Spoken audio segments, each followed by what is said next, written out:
Today's forum, the 21st Century Caliphate, the ISIS crisis, will explore the developments of the ongoing and escalating situation in the Middle East, and also the global ramifications of this evolving threat.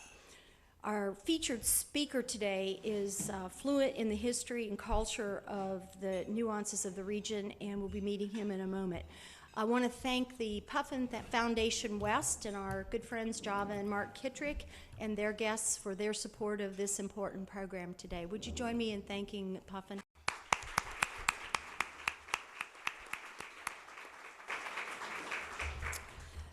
Our featured speaker has a long biography in the forum program. I'm going to just introduce him by a little tiny piece of his title. He is the director of Middle East Studies of the Middle East Studies Center at The Ohio State University, Dr. Alman Payind, that's right, I got it. Joining him will be Patrick Terrien. Patrick's a good friend, partner on the program today, who is the president of the Columbus Council on World Affairs. So would you please welcome both of our speakers, and Ahmed, the podium is yours.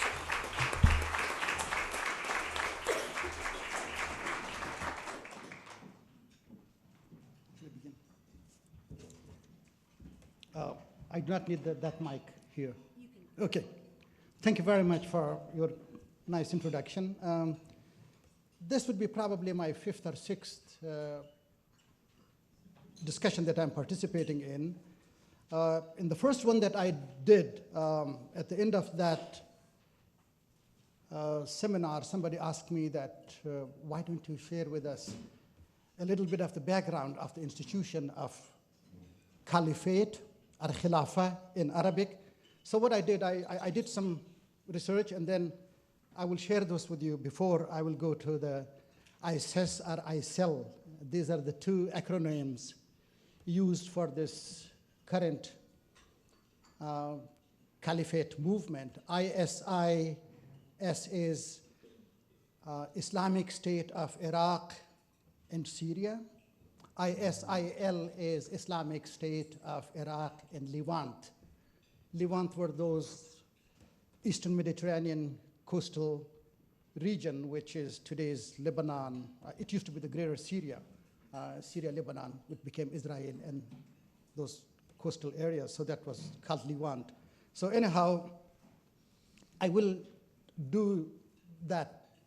I think we will not do justice to the topic if I would not go how this term, Khilafah in Arabic, or Caliphate, which is the transliteration in English. So I did trace that. So the Arab historians have traced the origin of this word of Khilafah or Caliphate to the pre-Islamic Arabia of the 6th century AD. At that time, the Arabian Peninsula had mostly pagan Arabs, and some were Christians and some were Jews at that time. So this term was in usage. The term Khalifa in Arabic means that a successor, deputy, a viceroy, that who comes after someone else, speaking on behalf of the sovereign somewhere else. So that is the word Khalifa. It was used, it was common in the pre-Islamic Arabia. During the Islamic period, the word Khalifa in its singular form was used twice in the Quran, the holy book of the Muslims. One, it was in the chapter 2nd of the Quran, was used for Adam, that God is addressing the angels that, oh angels, I am going to appoint a Khalifa on earth, which is Adam. The second, in the chapter 28 of the Quran, the word Khalifa is also mentioned in a singular form, that God is addressing David, King David, as you know, for Muslims, David was not only a king, he was a prophet of God too. That, oh David, I have appointed you a Khalifa on earth, do justice among men, the end of the Quran. So that's the Quranic, in the Quran, these words have been used. And also this, in a plural form like Khulafa, it was used for the Moses, and the Moses, he was a great prophet and messengers for God, And at the same time, his disciples and others that were other prophets, not of the same stature as Moses was. So it is also used in a plural form in different sections of the Quran. This is the Islamic period when Prophet Muhammad was the messenger of God, and also he was a political leader and a spiritual leader for the Muslims. And he died in 632 AD, exactly 632 AD. This is the beginning of the Islamic State. When he died, Muslims had a huge problem. Who should be his successor? One group that which we call them Sunnis today, they pursued the institution of Khilafah, that there has to be a successor of the Prophet Muhammad. He should be elected by the community of the Muslims. They became the Sunnis. They went for the Shura, the principle of the Shura, or the consultation. So they became Sunnis. The other group who became Shiites, later we named them Shiites, their argument was that the household of the Prophet Muhammad is praised by God, so his representative after his death, his successor, should be someone who is from his kin, from his family. In the absence of a male child, the Prophet Muhammad, so what happened? The group which became the Shiites said, well, let's give the leadership of the Muslim community to Imam Ali. He was the first Imam.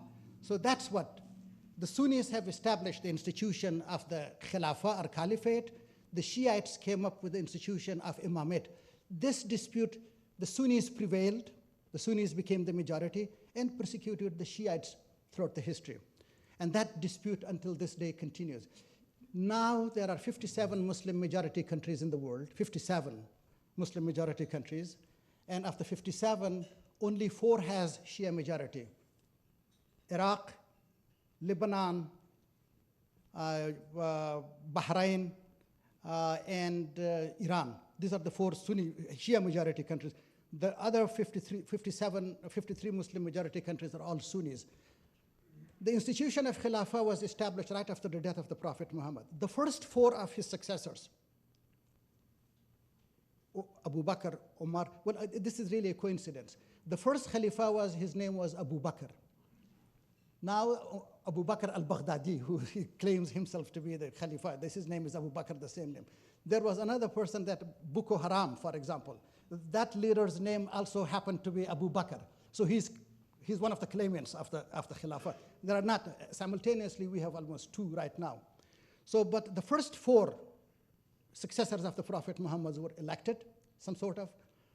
After the 4th one, the 5th one continued to be a dynastic, a hereditary monarchies. It continued, but they still call them Khalifas. This is the Sunni majority countries. It continued until, at the beginning, it was the first 4 elected caliphs. Then came the Umayyads. They continued until 750 AD. After the 750 AD, the Abbasids came. Still, the institution of Khilafah continued. Then in 1517, the Ottoman Turkey took what is parts of Levant and Egypt. And after that, the Khilafah moved from other Egyptians and Arabs to the Turks.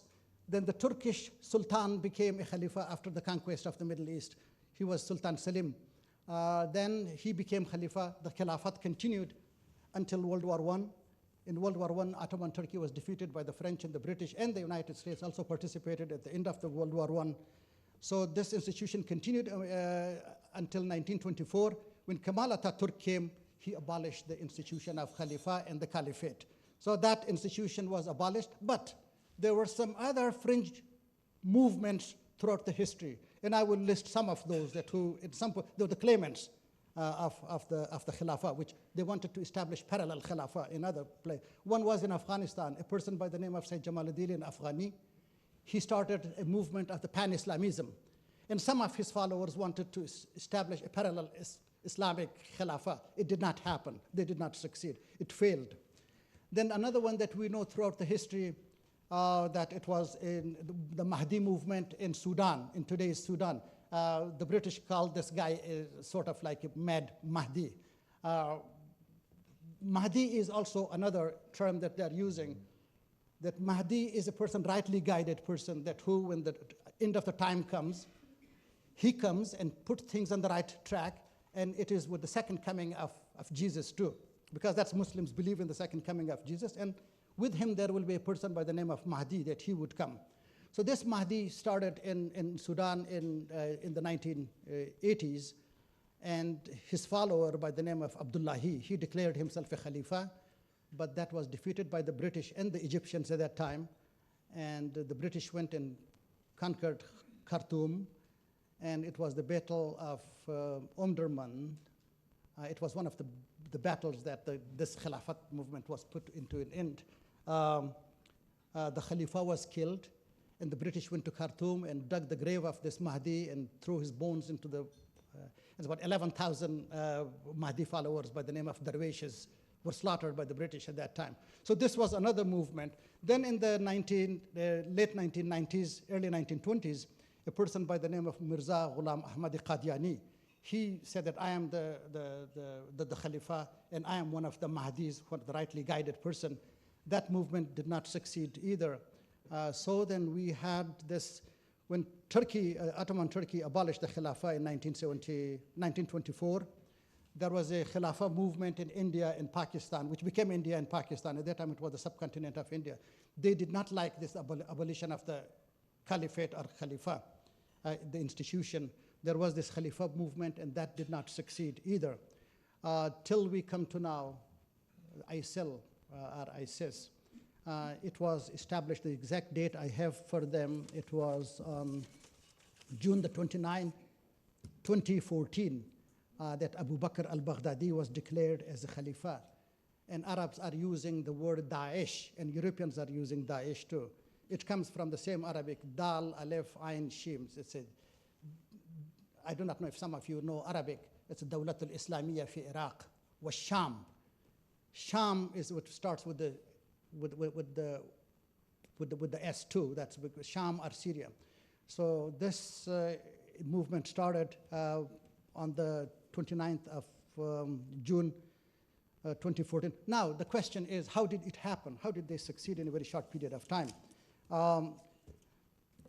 Historians of the Middle East, mostly indigenous historians and political scientists and writers are writing about this, that after the September the 11th, American and coalition forces went to Afghanistan. They were very successful until 2003 in Afghanistan. And then, as if the situation in Afghanistan, according to the American policymakers at that time, that we succeeded in Afghanistan, now let's go and correct Iraq. So in 2003, they went to Iraq. In Iraq, American and the coalition forces defeated Saddam Hussein's armies. Saddam Hussein was captured, but Americans helped to bring a government in Iraq which was a mostly Shia dominated. For the first time in 1400 years of history of Iraq, the Sunnis were removed from the power and the Shiites were brought to rule that government. So the Sunnis were extremely upset, and on top of that, when things were made worse, Americans did not succeed. Americans and the coalition forces did not succeed to the Nouri al-Maliki, the president of Iraq, or the prime minister of Iraq at that time, or the whole government of Iraq, became extremely Shia-dominated and marginalized, not only marginalized, but almost persecuted the Sunnis in the armed forces, in the tribal, in the villages, and even in the Sunni tribes, which helped Americans to remove Al-Qaeda from their villages and cities. When the Al-Qaeda threat was diminished, the Nouri al-Maliki Shia-dominated government turned against those same Sunni tribes. So the Sunnis, what happened in the process? This was happening in Iraq, and at the same time in Iran and Syria. In Syria, there was the Alawite, the Shia group also. It is linked with the Shia, one of the branches of the Shia. The Alawites are ruling Syria from 1970 until this date. So the father and the son, Hafiz al-Assad and Bashar al-Assad, has been ruling Syria for almost 44 years consecutively. There was an uprising in Syria, but Bashar al-Assad in the Syrian government brutally suppressed that movement. In the United States, in the Senate of the United States, Senator McCain and Senator Lindsey Graham at the beginning said that, well, we should support the Syrian opposition to Bashar al-Assad because he slaughtered 300,000 people, mostly Sunnis in Syria. And so that was another place that where Sunnis were marginalized and persecuted. And all this disenfranchised Sunnis from Iraq and Syria combined their forces together. They started this ISIL or ISIS movement. According to them, when you speak to the followers of this ISIL, that nobody pays attention to the brutality by the two Shia governments in Syria and Iraq against the Sunnis. The important thing which happened, the historians are recording this, especially military historians. When this persecution continued of the Sunnis in Iraq and Syria, the government bureaucrats, the experienced people, defected to ISIL. Military officers, in the ranks of the military officers of the ISIL, there are a large number of the Sunnis who defected from the, we're talking about desertion and defection. Desertion is you just leave the battle and you just go away. But defection is you take your forces with you with a weapon and go to the enemy's side or the opposition. So this was happening. This was hemorrhaging the armies of, and what happened? In the case of Iraq, finally now Nouri al-Maliki is moved, and the United States is putting pressure on the current government of Iraq to be more inclusive than it used to be before. But about Syria, the United States does not have any leverage in Syria because it's Russia is supporting Bashar al-Assad, and so is Iran. And when things were made worse in Syria against Iraq was that the Iranian weapons and the Iranian Pasdaran used to come to Iraq, and then from Iraq they will go to Syria because Iran does not have a border between Syria and Iran. So that is what I have just mentioned. Now, somebody asked me a little while ago that, are there some good news that coming from, these are all bad things that yeah, there are some encouraging news. There is not a single state in these 57 Muslim majority countries which are supporting ISIL. So there is no state support. The largest organization of the Muslims, which is the Islamic Conference of Muslim States, or the Muslim Cooperation, representing 57 Muslim majority countries, they have condemned the ISIL's activities as inhumane. The Nahdatul Ulama, the community of scholars, of Muslim scholars, they have condemned ISIL. The Al-Azhar University, which is the Sunni center of the Islamic jurisprudence, they condemn that movement.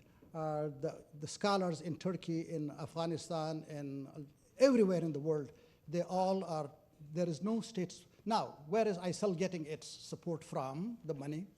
First of all, they captured those areas which had oil installations. They're selling it in the black market. The Iraqi army almost disappeared where they went, and they took all the weapons. They have a tremendous amount of weapons. Now, what ISIL is strong.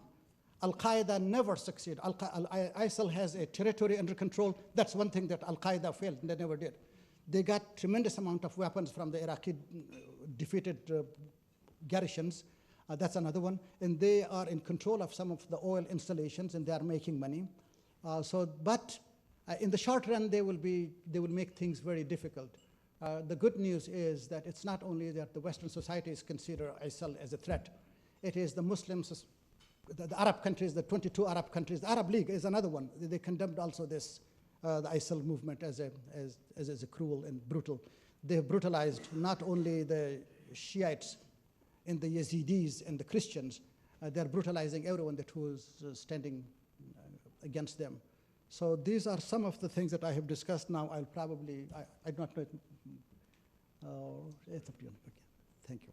I'll just stop it here.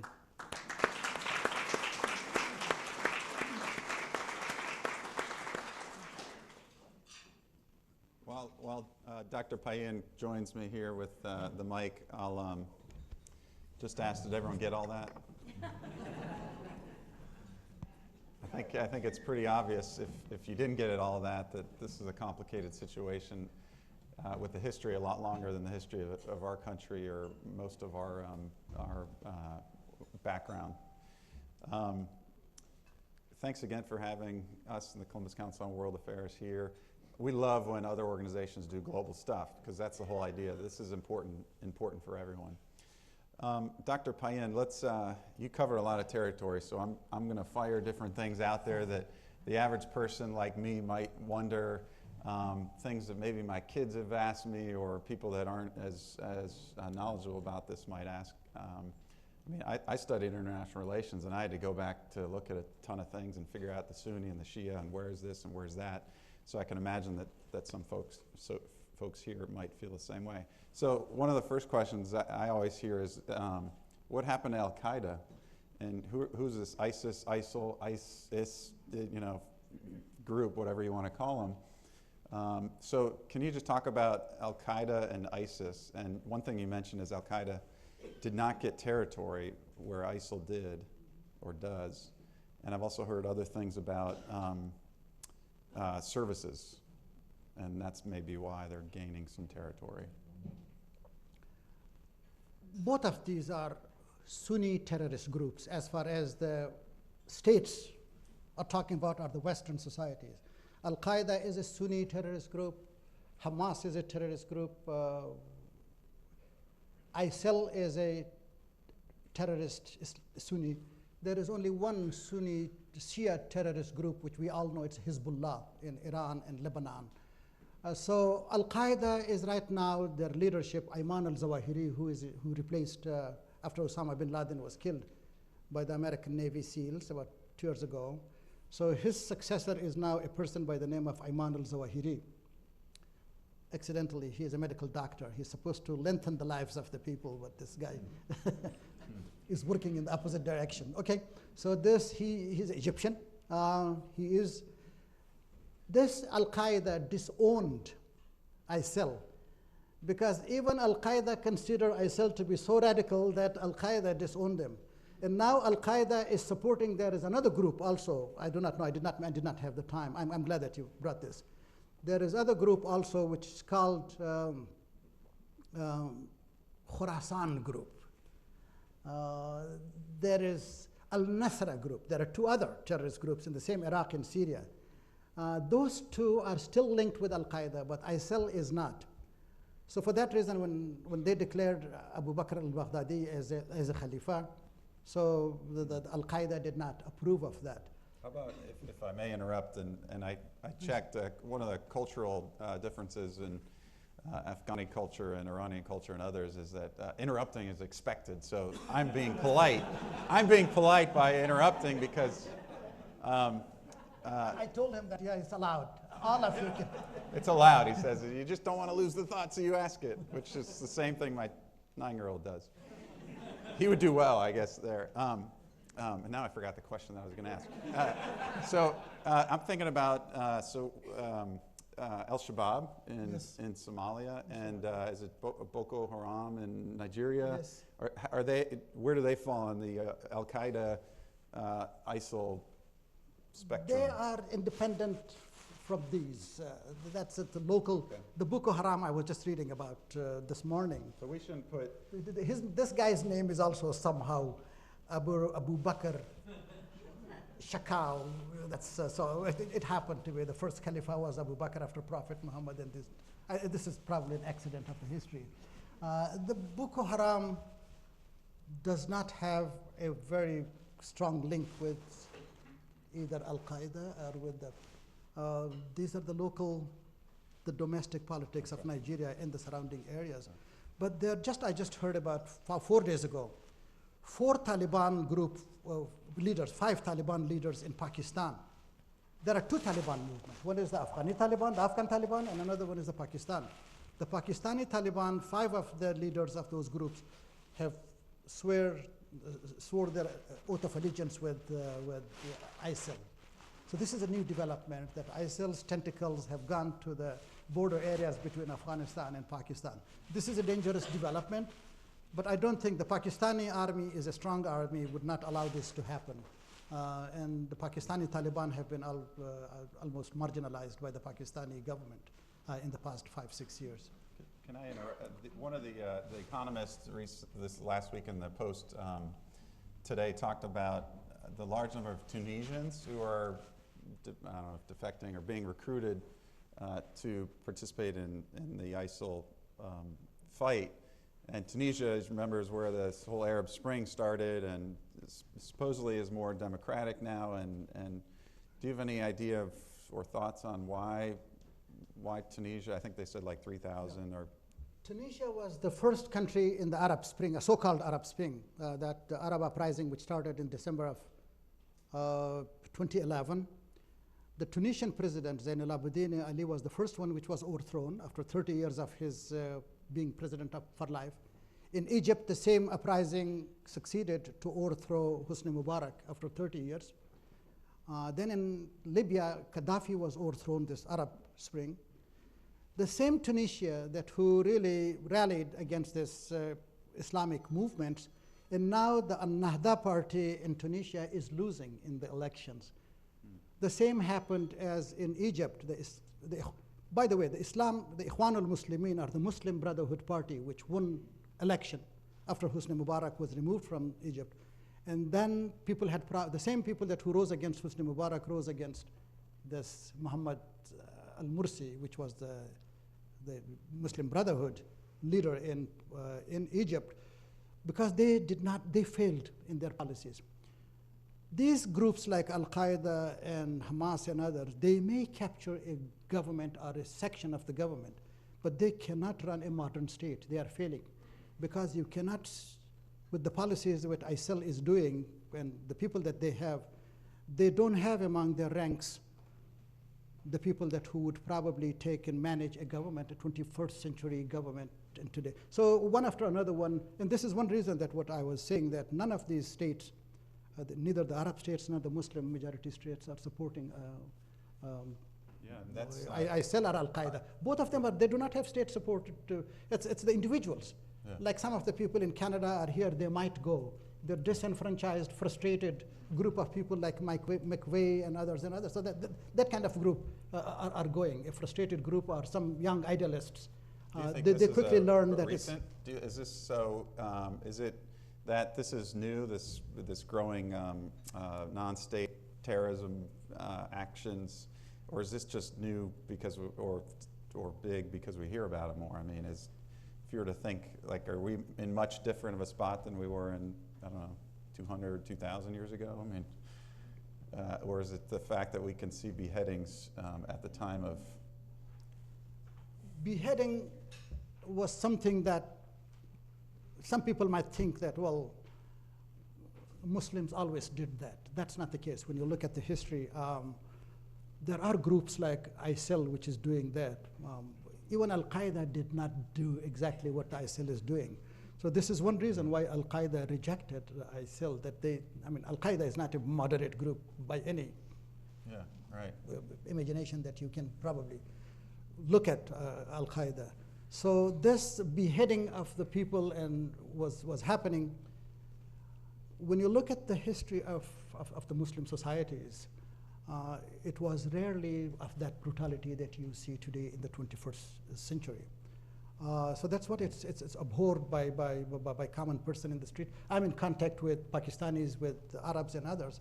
So this is one reason that that was just recently a poll was taken by one of the polling agencies that only 5 to 6%, less than that, in some countries 5% and some less than 1% of people just have some sort of sympathy for movements like this. And those people who have the sympathy is, again, the people who are really fed up with their own corrupt, brutal governments.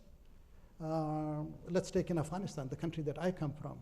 Hamid Karzai in his government was so corrupt. It was the corruption of this Afghanistan government which was pushing people to the arms of the Taliban and others. I will give you one of the clear example. One of my nephews, his land was taken by one of the warlords connected with the Hamid Karzai's government. My nephew went to the government for almost 10 years. From courts to courts, he did not win because his land was totally taken by a powerful warlord. So finally someone told him that, go and there is a Taliban commander somewhere. Tell this guy to threaten this person, this powerful. Finally, what happened? This Talib guy wrote a letter to this guy that I know where you live, where your family is. If you really want to save your family. The next day, the guy was begging my nephew that, well, look, I'll give you your land. Taliban are not revered in Afghanistan, but their brutality is one thing. Sometimes these brutal things, that's what these corrupt governments, either in Nigeria or here or somewhere else, anywhere, so finally what happened, this corruption is the worst enemy of the majority of the people in the mainstream members of the society, in any society. So these disenfranchised, frustrated groups just go and resort it's kind of like a protest vote in democracy, that sometimes you go and vote for someone that you do not even like. This is happening in practice. Should we care about this issue here in the U.S.? Yes, I think we all should. In particular, I'm thinking about is, should we be afraid of something happening here? Should we, a lot of people in the U.S. may think, this is happening over there. Why should we give a darn? We just pulled out of Iraq and bringing our troops home. Why are we messing around? Well, I don't think that this danger can come to the United States. But my view is that if the United States is involved, sometimes action. The Canadian shooting in the parliament, some say that it was the encouragement by ISIL to take up arms against That's what they do. Happened. That's their propaganda. They're very, these guys that were in Canada, none of them were really members of they were thrown from the mosques too. So this is, when you look at the history of these guys, these were not the people which really mosques told them. The news didn't tell me that. No, the news is not. The news is not. Be this true. Is what there is a difference between the news and what scholarly discussion of something. But sometimes what happens? So why should if the you US get, care? The U.S. should care. I'm telling you why it should care. Sometimes action creates a very negative reaction when you go. Let's take the Iraqi situation. If you talk to the Afghans, that's why Americans came to Afghanistan. 9 out of 10 will tell you, that's what I'm doing. I'm doing field research in Afghanistan. They will tell you that, well, Americans came after their enemies, Al-Qaeda, they were in Afghanistan. Taliban were protecting them. So it's some sort of like it's a just war. But if you talk to an Iraqi and somewhere else, that why did Americans come to Iraq? There was no weapons of mass destruction. There was no link with Al-Qaeda during the time of the Saddam Hussein. So their argument is totally different than the argument of the Muslims. So sometimes what happened? Sometimes a wrong action is creating a bad reaction. And sometimes inaction also is dangerous too. In the case of ISIL, if this Turkey was the government, this Erdogan, who was the prime minister at that time, now he's the president, he said that Bashar al-Assad is a brutal guy. He has killed 300,000 people and 2 million of them became refugees. Let's remove this guy. He does not deserve to be in. So what happened? Nobody took any step. Iran supported Bashar al-Assad, so did Russia and China too. So Americans in action, are the Western powers in action in Syria led to that kind of situation. Now, Americans do not want to put the foot soldiers. The British do not want to do that. Canadians do not want to do that. They're asking Turkey to put the foot soldiers because ISIL could not be defeated only by air. It's impossible. If the air campaigns would have succeeded, Americans would have succeeded in Vietnam. The Soviet Union would have succeeded with their carpet bombing in Afghanistan for 10 years from 1979 to 1989. If the aerial bombardment would have been successful now, I do not know, this is almost 3 months that we are bombarding ISIL. So the aerial bombardment alone you cannot win that sort of.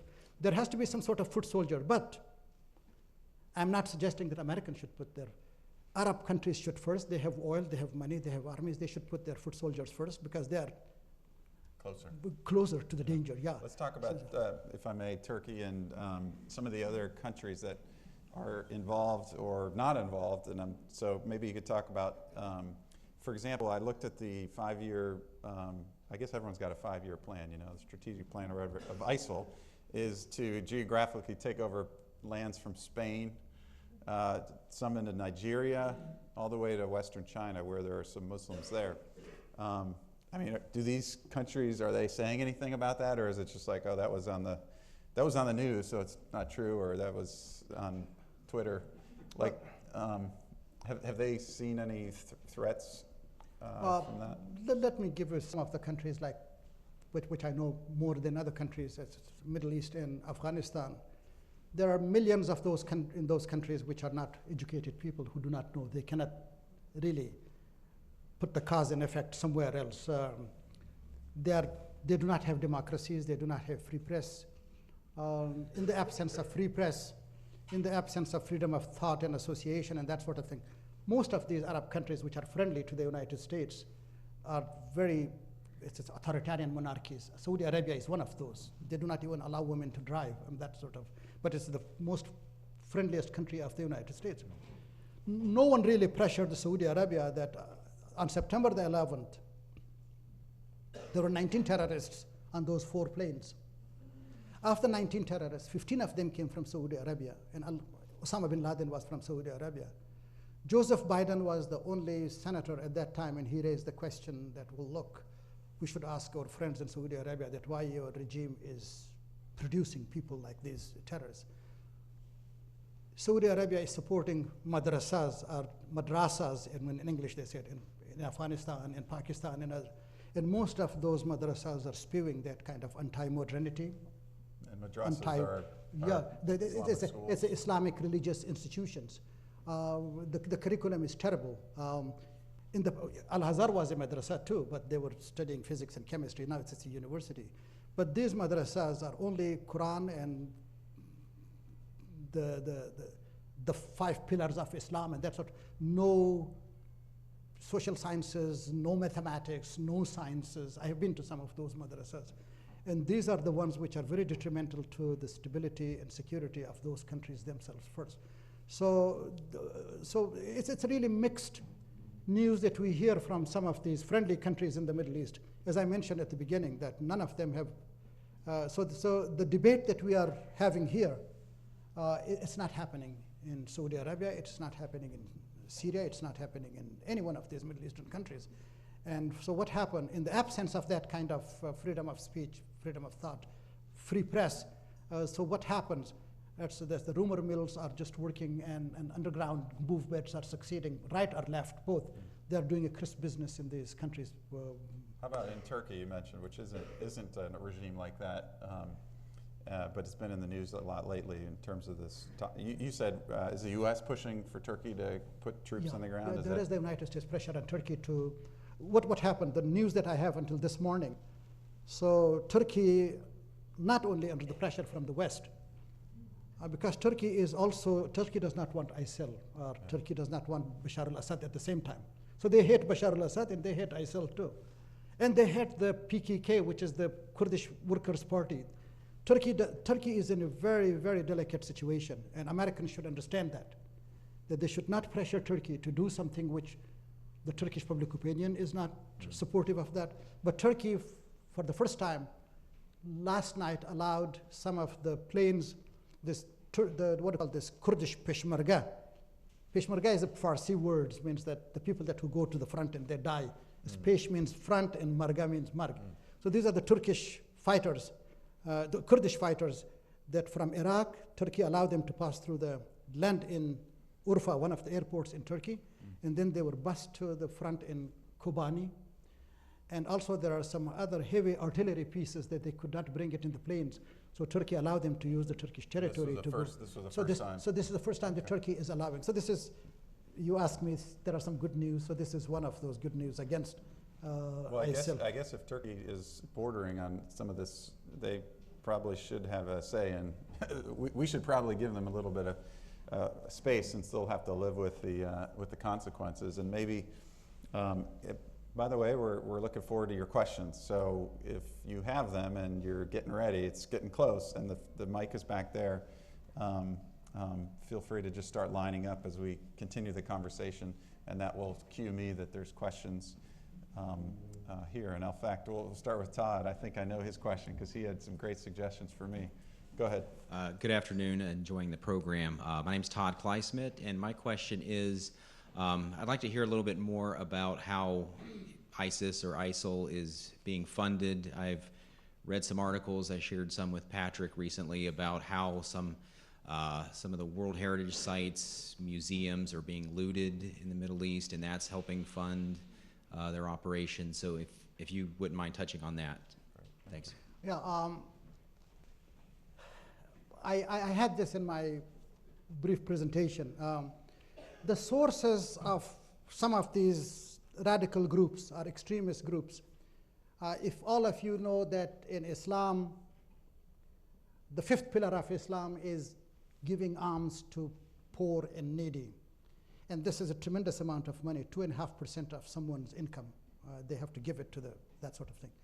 Some of these Arabs are collecting those in mosques, in homes, and things like that, send it to they were sending it to the Afghan resistance against the Soviet Union, so that's a goodwill charity, sometimes abused by the people. So that's one very important source. That's what the Americans are pressuring this Saudi Arabia, United Arab Emirates, and others to prevent the flow of money to ISIL and other terrorist groups. It's difficult to control. Only you can control the banking transactions, which are traceable. But individual taking a box of money and taking that, so that's very difficult to control. Or in other case, the Arabs and the Muslims had a very long, hundreds and thousands of years old system. They call it hawala, which is a letter of credit. You can give money in Afghanistan to someone and cash it in here, that sort of thing. That could not be done. But there are ways to prevent that. So that's what some people are suggesting, even from these Arab countries. This has to dry up for this charity which goes. Another one is some radical groups who happen to be millionaires. And what happened, if you remember that this ISIL, one of the ISIL's first attack when they took Mosul went to the banks. They emptied the banks, and literally millions of dollars they captured. So that is something that Al-Qaeda never succeeded. They probably would like to have it, but they did not have the right time, the right moment as ISIL did.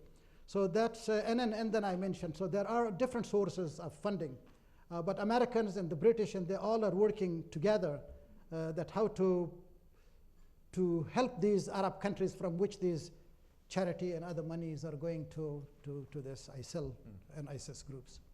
And I've heard too that the UN is considering a resolution to basically forbid or to make illegal the exchange of these artifacts as a way to help stop some of the funding that's going to ISIL too. Next question, please. Good afternoon. Thanks for helping me understand just a little bit more today. If there are 57 Muslim majority states that you've mentioned,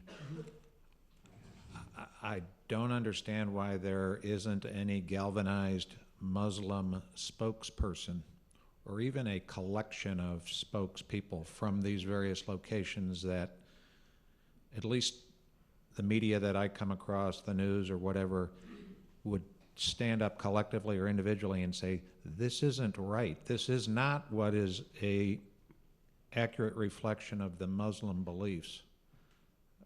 I don't understand why that doesn't come together. So maybe you have some thoughts on that. Yeah, it's a good question. Muslim countries, most of them, as I mentioned to you, they do not have that kind of freedom of press and expression and that sort of thing. The governments are very insecure, whether it's the Saudi Arabian government or it's Iraqi or Afghanistan and other, they do not want this kind of groups to become so powerful in connection with international organizations and things. As for their own fear, that's a schizophrenic kind of fear that many of them have. That's one thing. Another one, as collectively they have done, as I mentioned, that the largest, these 57 Muslim majority countries are represented by the Conference of Islamic States, or the Islamic Cooperation. That organization, which each one of them have their representatives there, that institution condemned in very strong terms, not only in light terms. Considered it inhumane, against the humanity, it's against Islam, against the teachings of Islam. And as I mentioned also, there is the Nahda group, which is the Muslim scholars in different groups, they have an association. That one also condemned this against Islam, against the teachings of Islam. And individually in each country, they call it Jamiat al-Ulama, means the religious scholars of each one of these, including Turkeys, they all have, all those Jamiat al-Ulamas condemned, including the Muslim associations in the United States and Canada, they all have condemned. But Muslims do not have the equivalent of Vatican, for example. Okay, that's individual 57 Muslim majority countries. So they do not have a country which will represent all 57 Muslim majority countries. But in these international associations, they have condemned. But I would agree that they should do more.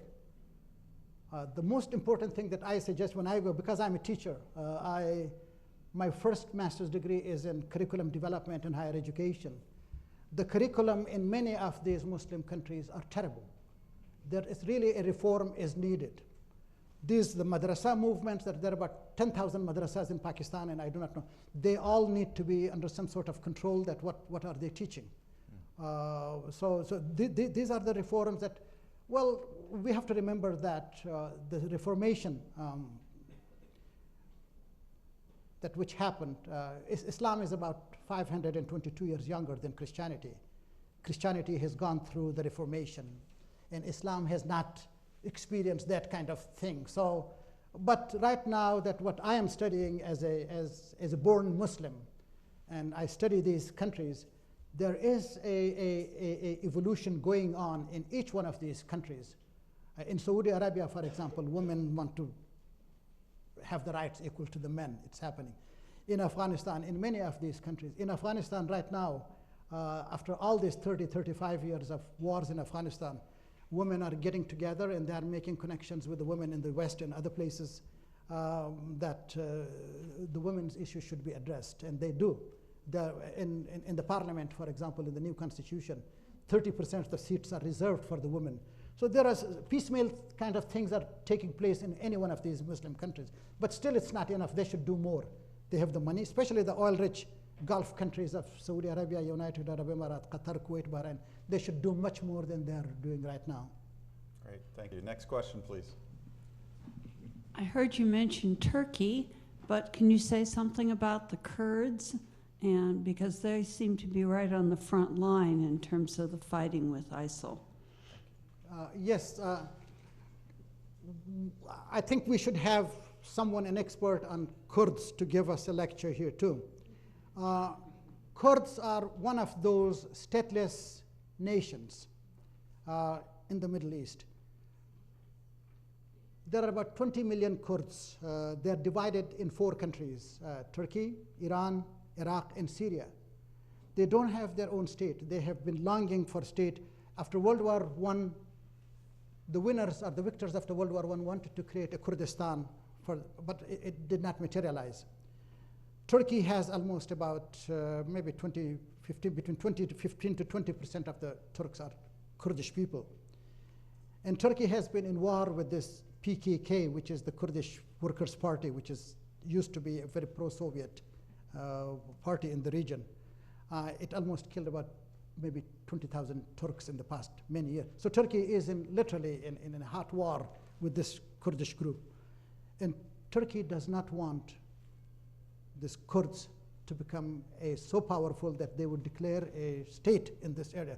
So Turks do not like them because they are not Turks. They're Persian people, their language is Persian. Arabs do not like them because they are Persian.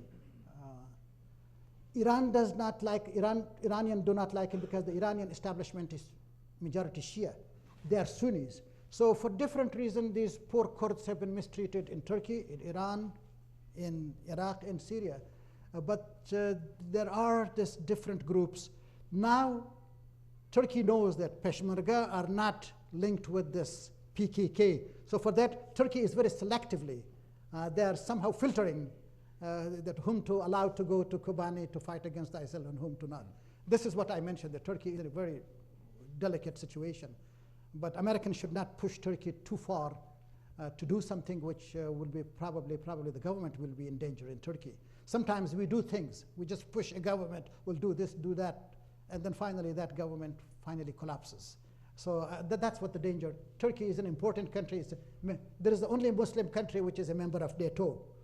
And after the United States, Turkey has the largest people in uniform in NATO. Turkey joined NATO and participated in the Korean War in 1952, 1953. So Turkey is an ally of the United States, and I think the United States should take advantage of that and respect what the Turkish public opinion is. Thank you. Thank you. Can you speak for just a minute? This is probably a very American point of view, but I listened to you talk about the Shia and the Sunnis, and there seems to be a lack of secular governments that are tolerant and inclusive. Is there any reason why throughout the Middle East that doesn't seem to be, I mean, to me, an American, that seems like the obvious solution. Is there a reason that that's not happening more? You're absolutely right. The Muslim countries, first of all, most of the Muslim majority countries were under the colonial control. Indonesia, the largest Muslim country, was under the control of the Dutch. That's a Western imperialist powers. What became Pakistan and India and Nepal and Bangladesh and this and that was the British colony. Egypt was under the control of the British. Algeria, Tunisia, Morocco, Syria under the French control. So that's sort of thing. There were only 4 countries which were not colonized by the Western imperialist powers. One was Turkey, Iran, Afghanistan, and what is Saudi Arabia today. So all others in one form or other. Still they have difficulty. Two things are working here which they do not allow this secularism. The only secular legal system among the 57 Muslim majority countries is Turkey. Kemal Atatürk succeeded that in 1924-25. Still continues, Turkey is still. There is no other country in which state is totally separated from the religion. So religion is very much part of the Muslim societies until this date that you and I are talking about this. So they never, as I mentioned, that they did not experience the Reformation. Still, Sharia, or the Islamic religious-based law, is supreme in most Muslim countries. But many other countries like Indonesia, Malaysia, and Pakistan and others, they have a combination of civil laws with the Sharia law combining. Especially when it comes to the international law, they have to consider international law, the human rights, the declaration of the Charter of the Human Rights. They have to respect that, which in some cases it is in contradiction with Islamic values. So you are absolutely right. Muslim majority countries have never succeeded to establish a secular system in their countries, except Turkey. Turkey is the only one that I can list. Go ahead with the last question. There's been a history of American cooperation with the Kurds. In the early 90s, there was a no-fly zone to protect them from Saddam Hussein, and again, the American government has intervened from the air to protect them. But the Kurds apparently have been getting more impatient. Many want to Kurdistan, many want heavier weapons, but because, as we've said before, Turkey is such a powerful ally and member of NATO, that might not happen. So do you believe that there is a chance of them falling within the orbit of, say, Iran, or move closer to the central Iraqi government? Great. 30 seconds to answer. I don't think that, I do not see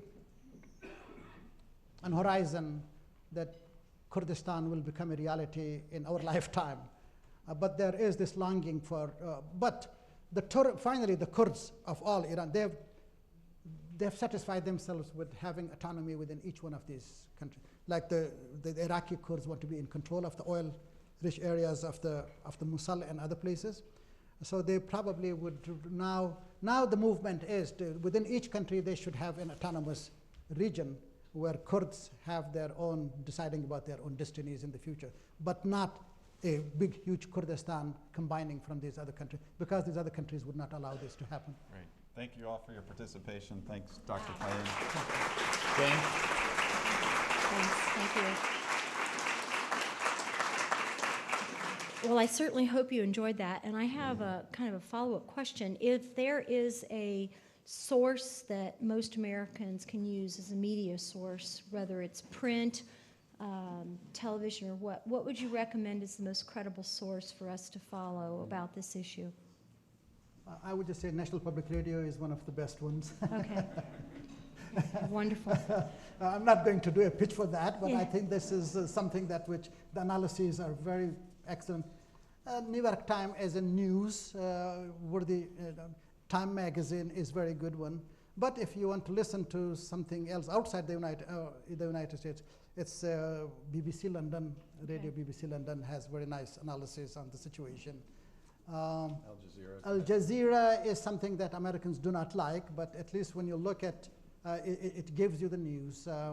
It is biased in some ways, there is no question about that. Well, many mass media is biased in one way or the other, so Al Jazeera is one of those, but if you look at from the news perspective, they give all most up-to-date information. Wonderful. Well, thank you so much.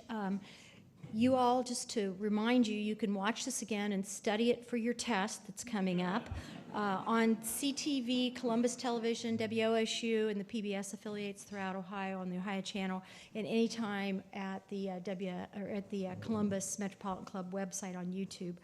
Once more, thank our partners, Columbus Council on World Affairs, our sponsors, the Pomfret Foundation West, and certainly to our able moderator, Patrick Terrien, and Dr. Payind for helping us understand, as Charlie said, at least a little bit of what's going on over there. Feel free to continue the conversation in the lobby with some coffee and some cookies, and thank you very, very much for being here today.